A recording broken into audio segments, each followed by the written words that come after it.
Hello friends, चलिए आज की क्लास शुरू करते हैं।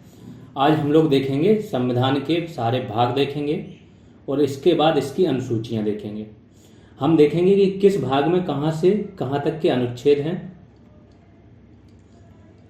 इसके बाद कौन सा भाग बाद में जोड़ा गया। मूल संविधान में आपके 22 भाग ही थे, तो 3 भाग बाद में जोड़े गए। एक्चुअली 4 जोड़े गए, एक भाग आपका हटाया गया, तो टोटल 25 भाग हैं इस टाइम पे। ये सारी बातें करेंगे क्योंकि भाग से आपके क्वेश्चन पूछ लिए जाते हैं। इस बार का भी जो यूपीपीसीएस का एग्जाम हुआ था, एक क्वेश्चन उसमें मैचिंग वाला आया था, उसमें यही भाग में मैच कराना था कि कौन सा किस भाग में है। ठीक है, तो इसको देखेंगे। इसके बाद हम सारी अनुसूचियाँ, संविधान की जितनी भी अनुसूचियाँ हैं वो सारी देखेंगे। टोटल 12 हैं, तो 12 की बात करेंगे। तो चलिए शुरू करते हैं। सबसे पहले क्षेत्र देख लेते हैं कि कौन सा भाग है, किस क्षेत्र से रिलेटेड है और कितने अनुच्छेद हैं। तो पहला है संघ और उसके क्षेत्र, पहले भाग में है और 1 से लेके 4 तक। ए मतलब अनुच्छेद या आर्टिकल की बात हो रही, तो आर्टिकल 1 से लेके 4 तक इसमें है। दूसरा नागरिकता, ये सारी चीज़ें देखो आप पढ़ चुके हो, लेकिन एक जगह आके उसको रिवीजन के पर्पज से बना देना कि आपको याद रहे एक जगह। तीसरा आपका भाग क्या है, मूल अधिकार। मूल अधिकार कहाँ से कहाँ तक है, 12 से लेके 35 तक। चौथा है आपका राज्य के नीति निर्देशक तत्व, ये कहाँ से कहाँ तक है, 36 से 51 तक। ये चौथा भाग था। इसी में ही एक नया भाग जोड़ा गया था 4A, सबको पता हो। वहाँ से उसमें क्या किया गया था, मूल कर्तव्य जोड़े गए थे, यूएसएसआर के संविधान से लिए गए थे। तो ये इसमें आर्टिकल एक ही है, आर्टिकल 51A या 51 का। पांचवा भाग है वो संघ से रिलेटेड है और 52 से लेके 151 तक 99 इसमें अनुच्छेद है। ठीक है, अगर पूरे 52 को जोड़ लो तो ये कितना हो गया, 100 अनुच्छेद हो गए। फिर आगे आते हैं, राज्य वाला भाग छठवां क्या है, राज्य से रिलेटेड है, 152 से लेके 237 तक। अब इसमें क्या क्या आ जाता है, तो संघ बात है तो संघ की न्यायपालिका भी इसमें आ जाती है। सुप्रीम कोर्ट के अनुच्छेद कहाँ से है, संघ की न्यायपालिका क्या सुप्रीम कोर्ट से बात हो रही, तो 124 से लेके 147 तक अनुच्छेद आपके सुप्रीम कोर्ट के, वो भी इसी में आ जाएंगे। छठवां भाग है वो राज्यों से रिलेटेड है, तो राज्य और राज्य की न्यायपालिका मतलब हाई कोर्ट इसमें आ जाएगा 214 से लेके। ठीक है, तो 152 से लेकर 237 तक आपका राज्य है। भाग 7 क्या है, पहली अनुसूची के भाग खा के राज्य। एक्चुअली क्या है ना, पहले जो आपका स्वतंत्र हुआ था देश, उस टाइम पे अंग्रेजों ने राज्यों को अलग अलग डिवाइड कर रखा था। जो सबसे पहले जो डायरेक्ट उनके उसमें थे कंट्रोल में, उनको अलग नाम, 4 टाइप के उन्होंने ABCD करके राज्यों को डिवाइड कर रखा था। तो जो भाग खा के राज्य थे वो उसमें थे, इसको बाद में निरस्त कर दिया गया था एक संविधान संशोधन द्वारा। तो ये पार्ट आपका हटाया गया है 7 का, भाग खा के राज्य वाला पार्ट, और इसमें 4 पार्ट नए जोड़े गए, इसलिए 25 आपका वो है। 8वां क्या है, संघ राज्य क्षेत्र। संघ राज्य क्षेत्र मतलब यूटीज की बात हो रही है, यूनियन टेरिटरीज की। 239 से लेके 243 तक, खासतौर से जो यूटीज में आपकी विधानसभा बनी है 239A आपकी बात करता है किस चीज़ की, पौंडीचेरी विधानसभा की। और 239AA आपकी दिल्ली विधानसभा की बात करता है। तो इनकी पूरी संरचना, कार्य, ये सब चीज़ों का वर्णन है। फिर आपका भाग 9 बहुत इंपॉर्टेंट है। भाग 9 आपकी पंचायतें बहुत पहले से दी हुई थी संविधान की शुरुआत से ही। आर्टिकल क्या, 243 का, 243A से लेके 243 तक है इसमें। फिर ये नया भाग जोड़ा गया, ये भी एडिशन किया गया, प्लस एक ये जोड़ा गया था, तो ये नगर पालिकाओं से रिलेटेड है। 243 ता से लेके 243 छा तक। आगे आ जाते हैं, भाग 10वां आपका क्या है, अनुसूचित जनजाति क्षेत्र। एसटी, जो एसटी क्षेत्र हैं खासतौर से जहाँ पे पेशा एक्ट लागू है। इसके बाद जो आपके नॉर्थ ईस्ट के क्षेत्र हैं, 5वीं अनुसूची और 6ठी अनुसूची।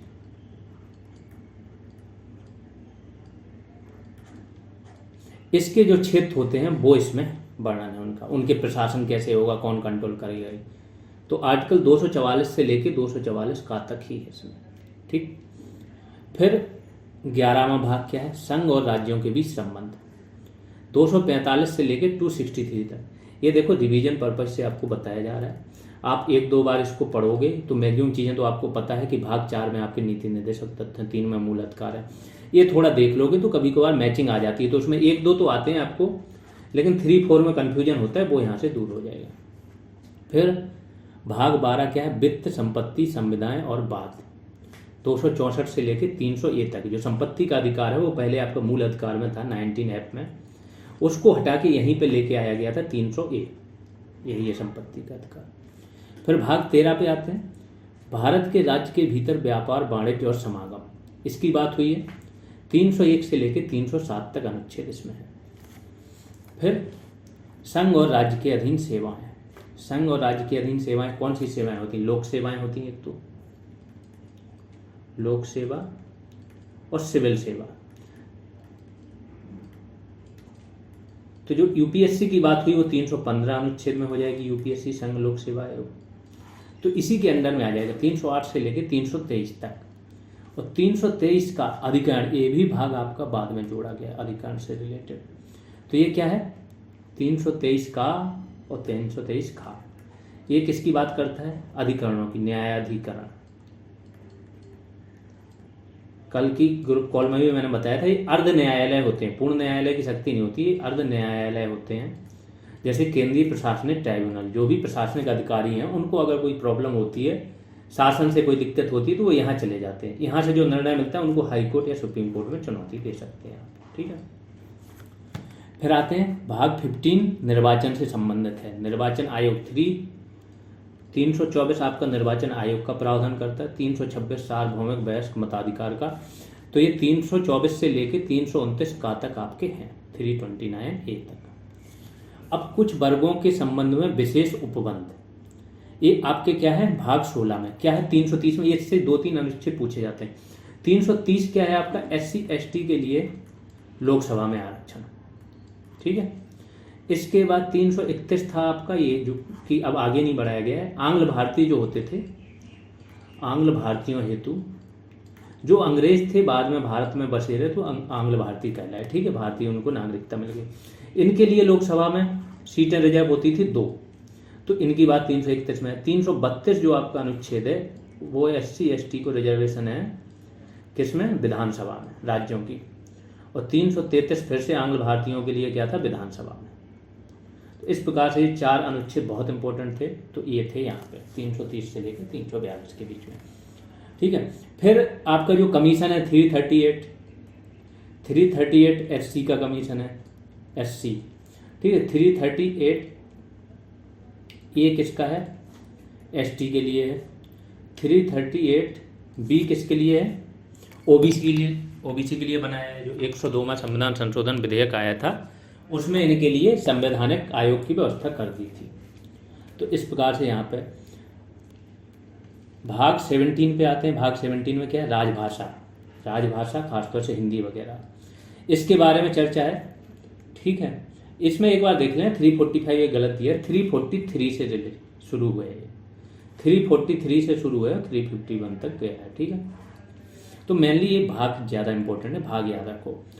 भाग 18 क्या है आपका, आपातकालीन उपबंध, कल ही इसके बारे में बात हुई है। तो जो भी आपातकाल लगते हैं वो भाग 18 में उनका वर्णन है, 352 से लेके 360 तक। फिर विकीर्ण करके एक है, उसमें बहुत सारी चीज़ें आ जाती हैं, जैसे राष्ट्रपति और राज्यपाल, इनको कुछ विशेषाधिकार दिए हैं, कुछ उन्मुक्तियां दी गई हैं, वो सब उनकी बात हो जाएगी, और भी सारी चीज़ों की आगे बात होगी। फिर भाग 20 बहुत इंपॉर्टेंट है, ये आपका संविधान संशोधन से रिलेटेड है, 368 अनुच्छेद इसमें है। फिर भाग 21 अस्थायी संक्रमणकालीन और विशेष उपबंध, ये बहुत इंपॉर्टेंट है, ये ध्यान रखना। ये क्यों इंपॉर्टेंट था, धारा 370 इसी में थी, और सिर्फ 370 ही स्पेशल स्टेटस नहीं देती है, 371A B C D ऐसे करके बहुत सारे हैं। नागालैंड को दिया गया है, अरुणाचल प्रदेश को, आसाम को, इसके बाद महाराष्ट्र है, विदर्भ वगैरह है, इन सबको दिया है, आपका गुजरात दिया है। तो इन सबको एक स्पेशल स्टेटस इस टाइप का दिया हुआ है कि इनके लिए जैसे एक आयोग अलग से बन जाएगा, कुछ स्वायत्ता अलग से दी गई है। क्यों दी गई है, क्योंकि जब इनको मिलाया गया था तो इनकी परिस्थितियाँ थोड़ी सी डिफरेंट थी, तो ये अस्थाई थे, लिखाई अस्थाई संक्रमणकालीन उपबंध थे, मतलब इनको कभी भी हटाया जा सकता था, लेकिन लोग 370 को क्या परमानेंट मान के बैठ गए थे, जबकि संविधान बनाते टाइम ही लिखा था कि अस्थाई संक्रमणकालीन और विशेष उपबंध है। फिर भाग 22 देख लेते हैं। इसमें क्या है, संक्षिप्त नाम है, प्रारंभ है, हिंदी में प्राधिकृत पाठ और निरसन है। ये सारे आपके भाग हो गए। तो भाग में नया ऐसे एस्टा में नहीं जोड़ा गया, ए में जोड़े गए, ए बी में जोड़े गए भाग, ठीक है। तो यहाँ पे सारे भाग देख लीजिए कौन कौन से नए जोड़े गए। भाग 4 का नया जोड़ा गया, भाग 9 का जोड़ा गया है, भाग 9B एक अलग से जोड़ा गया है, थोड़ा इसको भी ध्यान देना। 9B किससे संबंधित है आपका, society, cooperative societies, cooperative societies. तो एक जोड़ा गया, 2 जोड़ा गया, तीसरा 9 का जोड़ा गया और चौथा आपका 14 का जोड़ा गया। टोटल 4 जोड़े गए। एक आपका 7 वाला ये निरस्त किया गया पहली अनुसूची के भाग खा के राज्य, क्योंकि इसमें एक प्रक्रिया दी गई थी कि किस टाइप के राज्य होंगे, वो सारी चीज़ें खत्म कर दी। अब तो केवल क्या है, या तो यूटीज होते हैं या राज्य होते हैं। अब देखते हैं भारतीय संविधान की सारी अनुसूचियाँ देख लेते हैं 1 से लेकर 12 तक। अनुसूचियाँ दो, पहले प्रथम अनुसूची में क्या है, किस चीज़ का वर्णन है। इसमें भारतीय संघ के घटक राज्यों 28 राज्य एवं संघ शासित क्षेत्रों का उल्लेख है। तो 28 राज्य हैं इस टाइम पे, संघ शासित प्रदेश कितने हैं, 8 हैं। तो 28 राज्य और 8 यूटीज को, 1-2 यूटीज का इन्होंने विलय भी कर दिया है, ठीक है। तो 28 राज्य और 8 यूटीज का यहाँ पे उल्लेख है प्रथम अनुसूची में। द्वितीय अनुसूची क्या है, इसमें भारतीय राज्य व्यवस्था के विभिन्न पदाधिकारी कौन कौन से, राष्ट्रपति, राज्यपाल, लोकसभा के अध्यक्ष और भी जितने हैं, उपाध्यक्ष, राज्यसभा के सभापति, उपसभापति, विधानसभा के अध्यक्ष, उपाध्यक्ष, विधान परिषद के सभापति, उपसभापति, उच्चतम न्यायालय, उच्च न्यायालयों के न्यायाधीशों, भारत के कैग को प्राप्त होने वाले वेतन, भत्ते और पेंशन आदि का उल्लेख किया गया। तो सेकंड में क्या है, वेतन, भत्ते, पेंशन। थर्ड किससे रिलेटेड है, इससे आगे की चीज है वो कि इसमें विभिन्न पदाधिकारियों, राष्ट्रपति हो चाहे उपराष्ट्रपति हो चाहे सुप्रीम कोर्ट हाई कोर्ट के न्यायाधीश हो, इनके द्वारा जब ये शपथ लेते हैं तो उस शपथ का उल्लेख है कि ये कौन सी शपथ लेते हैं, पूरा शपथ उसमें लिखी गई। तो ये भी इम्पोर्टेंट है। अगला चतुर्थ अनुसूची देख लेते हैं। चतुर्थ अनुसूची किससे रिलेटेड है, इसमें विभिन्न राज्यों तथा संघीय क्षेत्रों की राज्यसभा में प्रतिनिधित्व का विवरण दिया है। इसमें राज्यसभा में कितनी सीट होंगी, सीटों की संख्या, इसका विवरण दिया हुआ है आपकी चौथी अनुसूची में। पांचवी अनुसूची, छठवीं अनुसूची, ये है आपकी एसटी क्षेत्रों के प्रशासन से संबंधित, ठीक है, दोनों। तो पांचवी में क्या है, इसमें विभिन्न अनुसूचित क्षेत्रों और अनुसूचित जनजाति के प्रशासन और नियंत्रण के बारे में उल्लेख है। पहले छठवीं समझ लो, फिर पांचवी समझ में आ जाएगी। छठवीं में 4 ही राज्य हैं, त्रिपुरा, असम, मेघालय और मिजोरम। इन 4 राज्यों के जनजाति क्षेत्र, क्योंकि यहाँ पे जनजातियाँ जो हैं बहुत ज़्यादा आदिम टाइप की हैं, बहुत ज़्यादा मात्रा में जनजातियाँ हैं, तो इनको एक अलग स्टेटस दिया गया है। यहाँ पे स्वायत्त क्षेत्रीय परिषदें होती हैं, मतलब राज्य में तो सरकार होती है और जो क्षेत्रीय परिषदें होती हैं उनको इतनी स्वायत्तता दी रही थी, उनका एक अलग से बजट होता है, अलग से कानून व्यवस्था होती है, अलग से नीतियाँ बनती है, हर चीज़ उनकी बनती है। क्षेत्रीय मतलब जिला लेवल की जिला परिषद होती है, कभी कभी जिला से भी छोटी हो सकती है अगर अलग अलग जनजातियाँ हैं तो ये है, इसलिए इनका छठवां अनुसूची में डाल दिया। बाकी बचे हुए जितने भी अनुसूचित क्षेत्र हैं, कौन, राष्ट्रपति, जो राष्ट्रपति होते हैं धारा अनुच्छेद 342 के तहत एक अनुसूचित क्षेत्रों की घोषणा करते हैं, एक सूची निकालते हैं, उसमें जिनका भी वर्णन है और जहाँ पे संख्या इनकी ज़्यादा है वो अनुसूचित क्षेत्र हो जाते हैं, और जिन जनजातियों का वर्णन है वो अनुसूचित जनजातियाँ हो जाती हैं। तो इन चारों के अलावा बाकी जो अनुसूचित क्षेत्र हैं उनके प्रशासन की बात 5वीं अनुसूची में हुई है। छठी हो गई बात, 7वीं की देख लेते हैं। इसमें केंद्र और राज्यों के बीच शक्तियों के बंटवारे के बारे में दिया गया है। इसके अंतर्गत 3 सूचियाँ, मतलब केंद्र और राज्यों को विषय दे दिए गए। तो केंद्र सूची, राज्य सूची और समवर्ती सूची। इसका वर्णन आपका कहाँ है, छठी अनुसूची, नहीं 7वीं अनुसूची में। अनुच्छेद 246 इसी से ही रिलेटेड है। सबके विषय हैं, केंद्र की सूची में आपके 100 विषय मिल जाएंगे, है ना, समवर्ती सूची में आपके 52 विषय हैं, राज्य सूची में, तो इस तरीके से सबके विषय हैं, ठीक है। संघ सूची, इस सूची में दिए गए विषय पर केंद्र सरकार कानून बनाती। संविधान के लागू होने के समय इसमें 97 थे, नहीं अब इसमें 100 है, ये थोड़ा डेटा पुराना है, ठीक है, तो 100 कर लीजिए। इस सूची में दिए गए विषय पर राज्य सरकार कानून बनाती है। राष्ट्रीय हित से संबंधित होने पर केंद्र सरकार भी कानून बना सकती है। संविधान के लागू होने के समय इसमें 66 थे, यहाँ पे भी करेक्शन कर लो, अभी 61 है, 62 नहीं। 5 विषय यहाँ के संविधान यहाँ पे चले गए संबंधित सूची में। इसके अंतर्गत दिए गए विषय पर केंद्र तथा राज्य दोनों सरकारें कानून बना सकती हैं, परंतु कानून के विषय समान होने पर केंद्र सरकार द्वारा बनाया गया कानून ही मान्य होता है। राज्य सरकार द्वारा बनाया गया कानून केंद्र सरकार के कानून बनाने के साथ ही समाप्त हो जाता है। और इसमें पहले 47 थे, 5 और जुड़े हैं, जो 42वां 42nd कॉन्स्टिट्यूशनल अमेंडमेंट एक्ट आया था 1976 में। 5 विषय इंदिरा गांधी ने यहाँ पे ले आए थे, कौन से? बांट, माप तौल, इसके बाद वन और वन्य जीव, ये सब चीज़ें, शिक्षा, ठीक है। तो ये विषय अब यहाँ पे आपके 52 हो गए। थोड़ा सा और कुछ अपडेट हुआ हो तो एक बार इसको रीचेक कर लेना। अब आते हैं 8वीं अनुसूची। इसमें भारत की 22 भाषाओं का उल्लेख किया गया है। मूल रूप से इस अनुसूची में कितनी भाषाएं थी? 40। 1967 में सिंधी को और 1992 में कोंकणी, मणिपुरी और नेपाली को शामिल किया गया। 2004 में मैथिली, संथाली, बोडो, डोगरी, तो बोडो, डोगरी, मैथिली, संथाली, इन 4 भाषाओं को 2004 में शामिल किया गया था। तो अब टोटल कितनी? 22 भाषाएं हो जाएंगी। इसमें बोला जाता है संघ की भाषा या राज्यों की भाषा, तो जो भी राजभाषा है वो 8वीं अनुसूची में आ जाती है। 9वीं अनुसूची देख लेते हैं। संविधान में यह अनुसूची प्रथम संविधान संशोधन अधिनियम 1951 के द्वारा जोड़ी गई है, मैंने बताया था। 9वीं अनुसूची क्यों ले आई थी?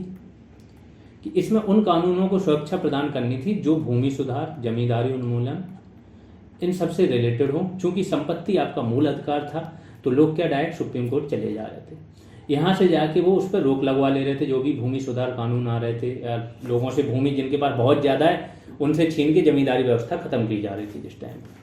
तो इसको रोकने के लिए इन्होंने 9वीं अनुसूची लेके आए। इसमें बोल दिया कि इसमें कोई कानून शामिल होगा तो आप क्या कर सकते हो, उसे चुनौती नहीं दे सकते हो अनुच्छेद 14-19 के बेस पर। तो ये लेके आए थे। इसके अंतर्गत राज्य द्वारा संपत्ति के अधिग्रहण की विधियों का उल्लेख किया गया है। इस अनुसूची में सम्मिलित विषयों को न्यायालय में चुनौती नहीं दी जा सकती है। वर्तमान में इस अनुसूची में कितने? 284 अधिनियम हैं। इसमें एक जो मैंने बताया था कि एक अधिनियम आपका तमिलनाडु गवर्नमेंट का 69% रिजर्वेशन वाला भी इसमें शामिल है। तो ऐसा नहीं कि सिर्फ भूमि सुधार संबंधी कानून है, और भी कानून है। 10वीं अनुसूची का भी 52nd वे संशोधन अधिनियम 1985 के द्वारा जोड़ी गई है। इसमें दल बदल से संबंधित प्रावधानों का उल्लेख। 11वीं अनुसूची, इस अनुसूची में 73वें संविधान संशोधन 1993 के द्वारा जोड़ी गई। इसमें पंचायती राज, ये जो मैंने बताया 11वीं और 12वीं, ये पंचायतों से संबंधित है, और ये आपकी नगर पालिका।